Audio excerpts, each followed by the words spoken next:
purpose in going, John, to figure out what does our future look like there. So I do a lot of interviewing of Chinese students, as Rob knows. Like, we did have a sign. Yeah, we have a sign in China. So there's a whole Chinese booth sure. for us, but Shanghai in Chinese.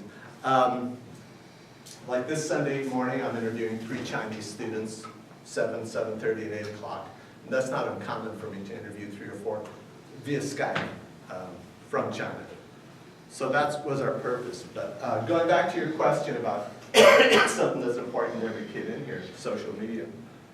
Just think, if the government were to say, you can't have access to your beloved social media. I mean, what would you do? Chaminade Spring, Arab Spring, or something. And it's controllable. It's not dissimilar or not unsimilar to the religion issue in China, which I'm pretty comfortable with.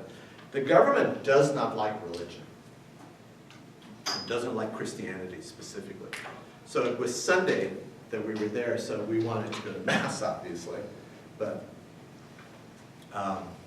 we did make it to the cathedral at a reasonable time of day. You would think it would be in time for Mass. But you don't just Google there and see what time is Mass at the cathedral. Well, again, you don't Google. Like, there are so many restrictions. Like, where is the cathedral? What is it? So we got there to the cathedral because we didn't make it to Mass that day, but we did go to the cathedral that day. We both felt, even though if we don't make it to Mass, we at least should be there and pray there. Get a point for trying. Get a point for trying, exactly. Well, that was an interesting episode. I don't know what were your impressions of it, but the Chinese lady Jessica, who was our hostess that day, she's never been able to get into the cathedral. Now, she wears a cross because her grandmother, who is 90-something years old, is Catholic. So there was an old pocket of Catholicism always in Shanghai. So she has been telling her stories about religion since she was a little girl. So she has a keen interest, but she could never, you walk up to the cathedral gates. What was your impression of it? The gates all the way around, locked gates, and it's kind of a soldiery looking dude. A soldiery looking guy at the gate to the cathedral. Like, in other words, to get in here, I presume you have to have ID that says you're Christian or Catholic. So there's not this walk in and tour the cathedral. It was quite an interesting episode. That brought me like face to face with the role of religion in China. The government does not want it. So obviously, you're going to hear a lot about how open China is. And like, we felt so free, I guess. But how free are you when you can't Google, and you can't Facebook, and you can't tweet, and you can't go to church? Like, there's some pretty fundamental things that you would like to do, or you can't invest. Like, you take it to another level. But then on the other hand, like the relative wealth of Stephen and Jessica, because of the smog problem in Chengdu, you can only drive your car if it's like a number license plate. You can drive it on Monday, Wednesday, Friday, let's say. So he was driving us around the first day in his Mercedes, and we thought, what are we going to be driving in tomorrow? Well, it was another Mercedes.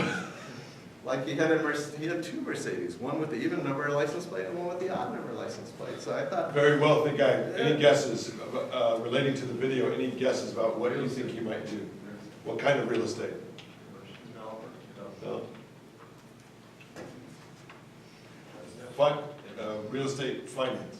So he was helping people finance for all those. So imagine the amount of real estate transactions, and even though a lot of them are paying cash for some of these things, how many finance transactions there are available to someone who owns a finance company. Your job is to set people up with loans, and then we're running out of time, and give me a few impressions from what you have on your screen, Joe. I thought it was pretty creative on how the Chinese citizens figure out ways to make money, considering it's a closed market and they can't really invest like an average American. they took advantage of the resources that they're given through buying the apartments and selling them that way. Like there's always a way kind of thing? Yeah. I like that. Yeah, definitely like how like they work around the kind of. They work around, like, yeah. It's communist, but it definitely seems. They're like- still very entrepreneurial. in Yeah, other it's words. very Kevin? industrial. That phrase, the state advances, the private sector retreats, sounded like a synonym to me. And it was when Ronald Reagan said, as government expands, liberty contracts. So I thought that's kind of how we want to do the opposite in America. Great get, and there's a true Reaganite, kind of like myself. I thought it was very interesting how it was like, it was very socialist at the bottom, and then as you get probably higher up in the classes, it becomes more capitalistic, where the richer you are, the more freedom you have to sort of invest and buy and sell. Very well stated. A very small, like relative to the overall 1.5 billion people, a very small control group at the top of everything, that everything filters through, and party membership is important in that. And because if you're in Guangzhou and you're in charge of this factory production and you're succeeding, you're going to be greased. I mean, you're going to get your share of this. So you're driving hard all of the time. Good impressions. I'm going to ask Mr. Gideon to debrief you on our visit. I hope you felt it was worthwhile. Did you learn? Yeah. Okay, good. I'm glad you learned something, because that was our goal, to come in. We didn't come in as experts at all, because we're not. 1 week in a place does not make you an expert. But I just hope that when you sit down in a business class in college and China comes up, that you have a little insight more than the guy next to you from Crespi or something like that. I know you will, but I hope you're able to express it, and that especially delineating a state-controlled economy versus a market-driven economy and the forces that are at work. Whether the bubble bursts or not, I hope it doesn't, for your sake and all of our sakes. I mean, I hope China keeps advancing.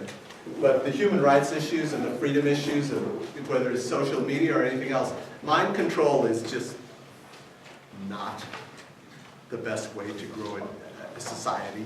And I think the Reagan quote is just awesome. Like, it really states it clearly, the advantages of living in this amazing country that we live in. So we came back loving America even more, respecting China, but loving America. Thanks, guys. You were great. I appreciate your time.